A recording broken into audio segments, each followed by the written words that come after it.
Hello বন্ধুরা, movie review চ্যানেলে সবাইকে স্বাগত।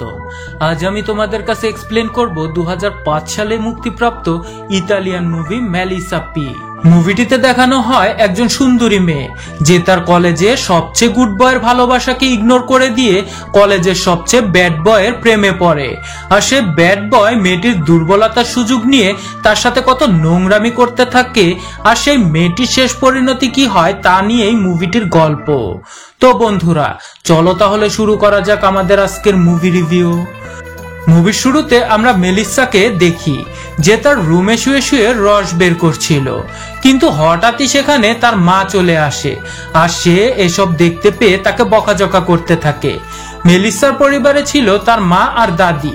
এক কথায় বলতে গেলে দাদি ছিল তার সবচেয়ে প্রিয় বন্ধু।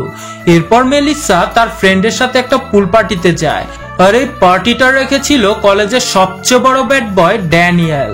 আসলে মেলিসা ড্যানিয়েলকে মনে মনে খুব লাইক করত আর তাকে ভালোবাসতো, কিন্তু ড্যানিয়েল কাউকে ভালোবাসার মতো ছেলেই ছিল না। মেলিসা যখন সুইমিং পুলের পাশে বসেছিল তখন ড্যানিয়েল তার পা টেনে তাকে পানিতে ফেলে দেয়। মেলিসা সাঁতার জানতো না, তাই ড্যানিয়েল তখন তাকে সেভ করে নেয় আর বলে চলো তোমাকে একটা সুন্দর প্লেসে নিয়ে যাই। মেলিসা ড্যানিয়েলের সাথে যায়। জায়গাটি সত্যি খুব সুন্দর ছিল, কিন্তু ড্যানিয়েল এখানে যে কাজটি করে সেটি মোটেও সুন্দর ছিল না। ড্যানিয়েল জানতো মেলিসা তাকে পছন্দ করে, আর তাই সে তার ভালোবাসার দুর্বলতার সুযোগ নিয়ে মেলিসাকে দিয়ে তার গ্যান্ডারির রস বের করিয়ে নেয়। কয়েক মিনিটের মধ্যেই ড্যানিয়েলের কাজটা হয়ে যায়, আর যাওয়ার সময় সে মেলিসাকে বলে নেক্সট টাইম আরো মজা করব। কিন্তু এসব কিছুতে মেলিসার খুবই খারাপ লাগে, কারণ সে ভাবতেও পারেনি ড্যানিয়েল তার সাথে এইরকম একটা কাজ করবে। পরদিন সে কলেজে গিয়ে ড্যানিয়েলের জন্য অপেক্ষা করছিল, কিন্তু ড্যানিয়েল কলেজে আসে না। তার ফ্রেন্ড ম্যানুলা বলে ও তোকে ভালোবাসে না, তবু কেন তুই ওর পেছনে পড়ে আছিস? মেলিসা বলে তাতে কি হয়েছে, আমি তোকে ভালোবাসি। এরপর মেলিসা তার জীবনের সব ঘটনা তার ডায়েরিতে লিখে রাখে। এভাবেই কিছুটা দিন পার হয়ে যায়, কিন্তু ড্যানিয়েল স্কুলে আসে না। সেদিন স্কুলে এক্সারসাইজ করার সময় মেলিসা একটা পোলে উঠছিল। এতে মেলিসার পেঁপেতে ঘষা লাগায় সে চরম সুখ উপভোগ করে, আর তার পেঁপে থেকে রস বের হয়ে যায়। তারপর সে স্কুল থেকে বাড়িতে ফিরে আসে।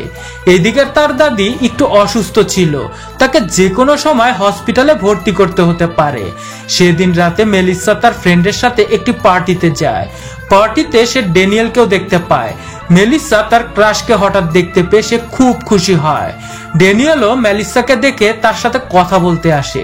ড্যানিয়েল বলে আজ তোমাকে অনেক হট লাগছে, চলো আমার বাড়িতে, তোমাকে ঠান্ডা করে দেই। মেলিসা তো মনে মনে এটাই চাচ্ছিল, সে ড্যানিয়েলের সাথে তার বাড়িতে যায়। আসলে ড্যানিয়েলের মনে বদমতলব ছিল। সে বলে তুমি আগে কখনো করনি? মেলিসা বলে না। তারপর তারা দুজন ঠোকাঠুকি করে। ড্যানিয়েল যখন মেশিন চালাচ্ছিল তখন মেলিসা তাকে অনেকবার আই লাভ ইউ বলে, কিন্তু কাম শেষ হবার পরে ড্যানিয়েল বলে আমি তোমাকে ভালোবাসি না, তুমি একটা গর্দভ মেয়ে। এই বলে সে চলে যায়, আর মেলিসা এখানে পোপাট হয়ে যায়। এরপর মেলিসা শপথ করে সে আর কখনো কোনো দিন তাকে ঠুকতে দেবে না। পরদিন সে স্কুলে যায়, কিন্তু পড়াশোনায় তার মন বসে না। তারপর তার ফ্রেন্ডের সাথে সে একটা রেস্টুরেন্টে যায়। ওখানে সে এক লোককে দেখে খুবই খারাপ খারাপ ইশারা করে। এসব দেখে সেই লোক মোমের মতো গলে যায়, আর মেলিসা তখনই ওখান থেকে চলে আসে। আজ ক্রিসমাস, তাই বাড়িতে মেলিসা তার মা আর দাদির সাথে খুবই এনজয় করে। সেদিন রাতে প্রথমবার ড্যানিয়েল মেলিসাকে ফোন করে, আর ফোন পেয়ে মেলিসা তার শপথটা ভুলে গিয়ে আবারও গলে যায়। ড্যানিয়েল বলে আমি বাড়িতে একা আছি, তুমি চাইলে আসতে পারো। মেলিসা আবারও ওখানে যায়, আর তারা সেখানে ইন্টিমেট হচ্ছিল। তখন ড্যানিয়েল মেলিসাকে তার চোখ বন্ধ করতে বলে। তারপর সে তার এক ফ্রেন্ডকে ডেকে এনে মেলিসার সাথে ইন্টিমেট হওয়াচ্ছিল, কিন্তু মেলিসা চোখ খুলে দেখে এটা তো ড্যানিয়েল নয়। আসলে ড্যানিয়েল আর তার এক ফ্রেন্ড একসাথে মেলিসার সাথে হাঙ্কি পাঙ্কি করতে চায়। মেলিসা এটা বুঝতে পেরে ওখান থেকে চলে যাচ্ছিল। ড্যানিয়েল বলে তুমি এখনো বাচ্চা আছো। এটা শুনে মেলিসা রেগে যায়, আর সে এসে ড্যানিয়েলের বন্ধুকে কিস করে, আর তারপর সে দুজনের সাথেই ঠোকাঠুকি করতে থাকে। তারপর দিন মেলিসা এসব কিছু তার ফ্রেন্ডকে বলে। এসব শুনে ম্যানোলা বলে, তুই ওর পাল্লায় পড়ে তোর লাইফটা শেষ করে দিচ্ছিস, এখনো সময় আছে, তুই এসব কিছু ছেড়ে দে। কিন্তু মেলিসার এইসব কিছুতে একটা নেশা হয়ে যায়। সেদিন তাদের ক্লাসের ম্যাক্স নামের একটা ছেলে এসে মেলিসার সাথে কথা বলে। ম্যাক্স হলো এই কলেজের গুড বয়। সে মেলিসাকে লাইক করত, কিন্তু ম্যাক্সের শরম লাগে, তাই সে মেলিসাকে কিছু বলতে পারতো না। আর মেলিসা ম্যাক্সকে বেশি গুরুত্বও দেয় না। এরপর ড্যানিয়েলের সেই বন্ধু এসে মেলিসার সাথে দেখা করে আর মেলিসাকে একটা গোপন জায়গায় নিয়ে যায়। সেখানে এনে সে মেলিসার চোখ বাঁধে।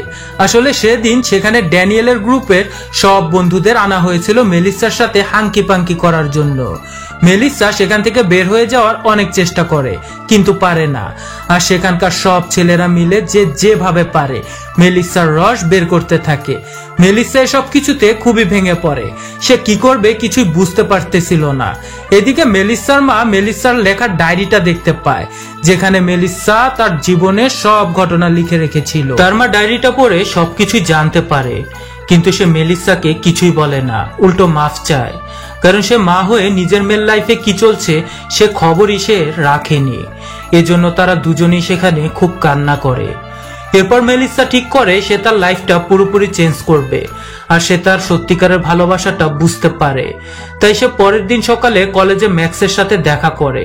তাদের দুজনের মধ্যে বেশ ভালো বন্ধুত্ব হয়। মেলিসাও ম্যাক্সকে ভালোবাসতে শুরু করে। পরের দিন ড্যানিয়েল এসে আবারও মেলিসার সাথে কথা বলতে শুরু করে, কিন্তু মেলিসা এবার ড্যানিয়েলকে ইগনোর করতে থাকে, কারণ এসবে আর তার কিছু আসে যায় না, কারণ সে এখন ম্যাক্সকেই ভালোবাসে। আর এই মুভিটা এখানেই দ্য এন্ড হয়ে গেছে।